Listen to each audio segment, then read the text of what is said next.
Well, the nightmare continues for Toyota and Toyota Tundra owners. Initially, Toyota thought only the 2022s and through like half of 2023 Tundras were affected by this engine recall.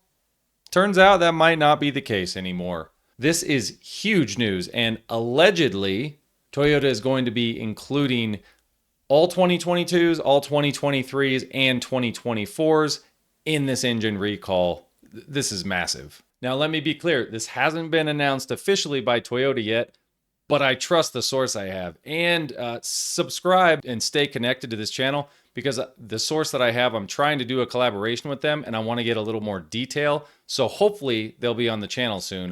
We're trying to work that out. Oh, and hybrid owners still aren't included.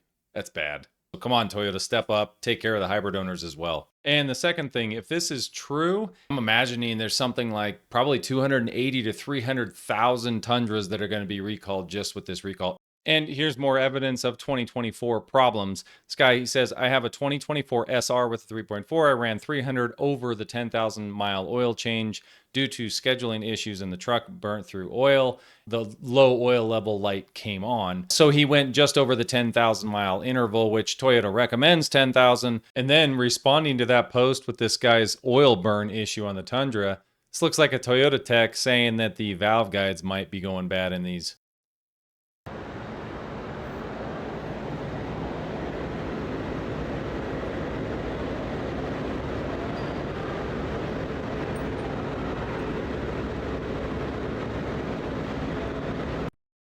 There you can see him wiggle that valve. It's not supposed to have that much play in it. So he's saying that if that's the case, these engines are going to burn oil. And I've seen other guys with these 2024s with the same problem.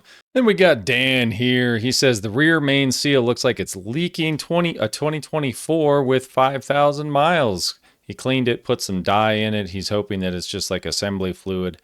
Some folks down below in the comments said this might actually clear itself up. I don't know about you, but I've never had a rear main seal leak and then just clear itself up, but maybe that'll happen for Dan. Boy, even if it did clear itself up, I'd still be concerned as to why it was leaking in the first place. Shouldn't be happening. Then we got EJ on that post down there below. He said he's got a 2024 Tundra, bought it new with 8 miles on it in February. At 2,000 miles, the transmission had a horrible knock. Dealership had the truck for 2 weeks. New transmission and torque converter installed. Toyota provided a 10-year, 125,000 mile platinum warranty on it after replacing his transmission. So that was good. You know, if you got a new part being thrown in a brand new truck, it's nice that Toyota is actually, at least for some people, giving them extended warranties on this stuff. This guy, Sang Uyen, I think that's how you say his name. He had his first engine failure in his 2022 Tundra on June 23rd at 24,000 miles. His second engine failure was on May 47,000 miles. So now he would be on his third engine. But actually, Toyota's doing something really interesting here. And actually, I gotta give Toyota credit on this one. They initiated a buyback from corporate. And check out this buyback sheet. So here's the worksheet. Let's go through it real quick. The original purchase price was $55,228. You had sales tax, documentation fee, road and bridge, all those fees. And then they have a customer retention allowance of $1,000.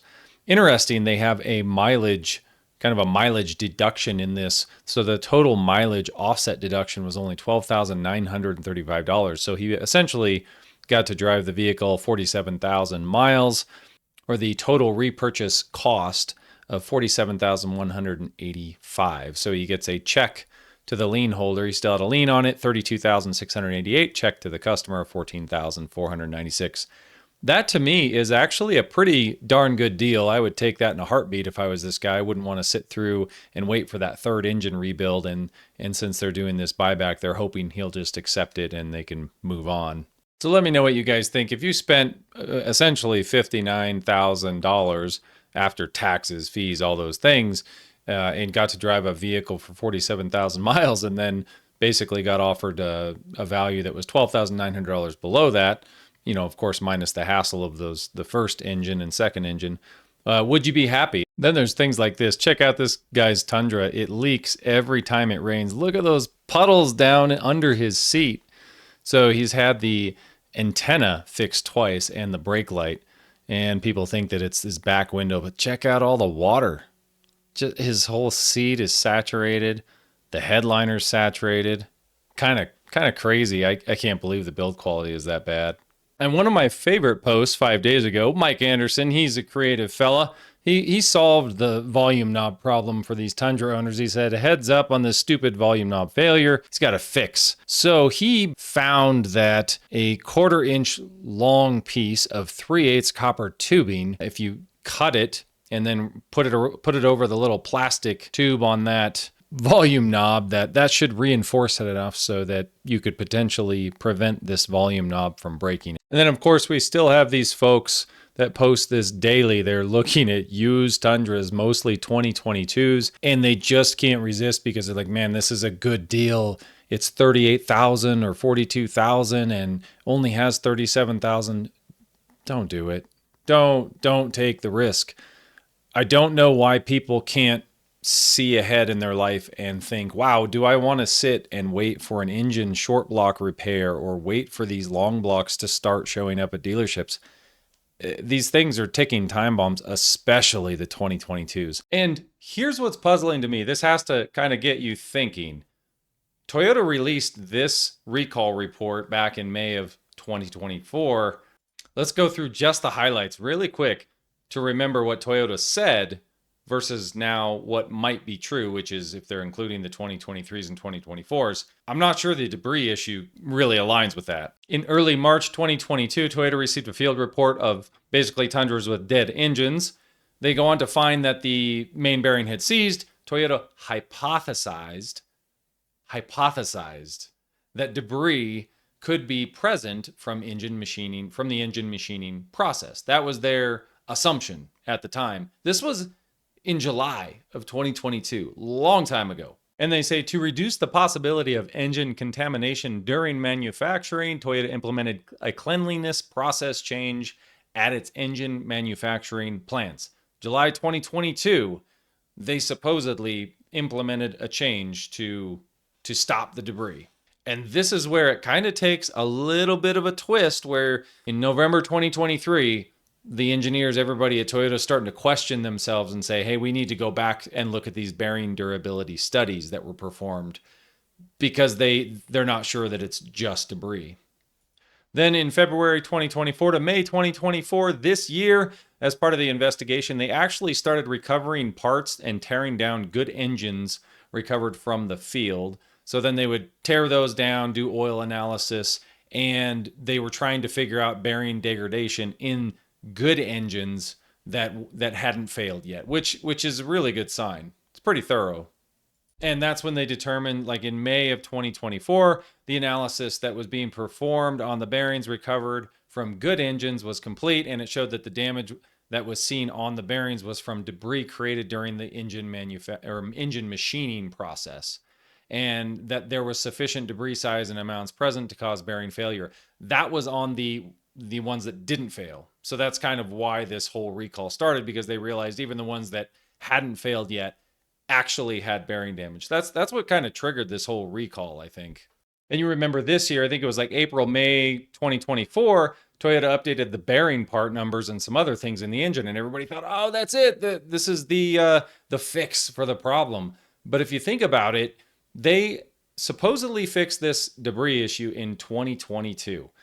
I don't think there's any way that in 2024, if this comes out to be true and they're recalling 2024s, I think there's something else going on in this engine, whether it's bearing material or a bearing material update, something else is going on, and they're going to probably have quiet updates in the future.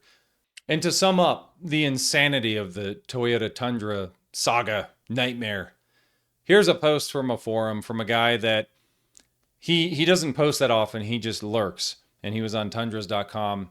So he had a 2022 failed at 27,000 miles, takes it into the dealer, said it's been 1 month and 2 days since he's had his Tundra, wondering if he'll ever get it back. He's getting a new engine. And then he said that he's been driving this rental provided by Toyota for a month now. It's a Dodge Ram 1500. He said he's just sick of it. Super crappy truck, and he wants his Toyota back. just let that sink in for a minute. This guy has a Toyota Tundra. It is in the shop because the engine failed at 27,000 miles. Left him afoot. You can't drive it, right?